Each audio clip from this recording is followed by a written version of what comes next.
Bonjour et bienvenue sur Mon Financier, nous sommes le mardi 8 juillet et la bourse de Paris s'est pris un petit pain hier, 1,4% de baisse, on est quand même à 4400 points. Il faut dire qu'on commence à se poser des questions sur les taux américains avec les chiffres de l'emploi, si l'économie, si les liquidités se resserraient, bien évidemment ça aurait un impact sur tous les marchés, mais il est trop tôt pour le dire. Le gros débat du moment c'est le dollar, est-ce qu'il va remonter, baisser?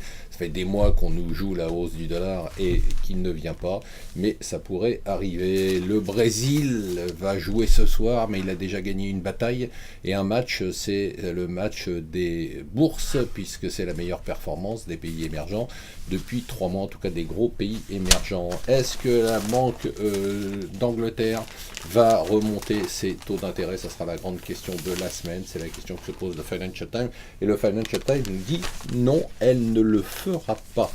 Alors, en première page du Financial Times, on nous parle de l'euro crazy euro selon le patron d'Airbus. Il en a ras-le-bol de cet euro qui flingue ses profits et il demande donc que maintenant la Banque Centrale Européenne intervienne directement, non pas par des moyens détournés, pour faire baisser l'euro à 1,20, 1,25, qui selon lui est la zone de confort pour les entreprises européennes.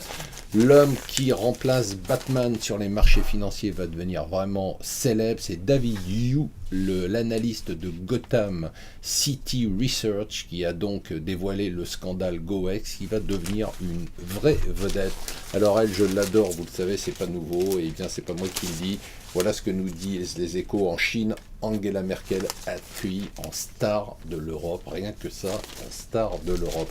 Alors, deux choses. D'abord, la honte de ces deux syndicats, FO et CGT, alors qu'on perd 500 emplois par jour, voilà, qui se permettent de quitter la conférence sociale et de bouder la conférence sociale. Il faut dire que quand on a un président aussi faible que celui qu'on a, il est normal que personne ne le respecte.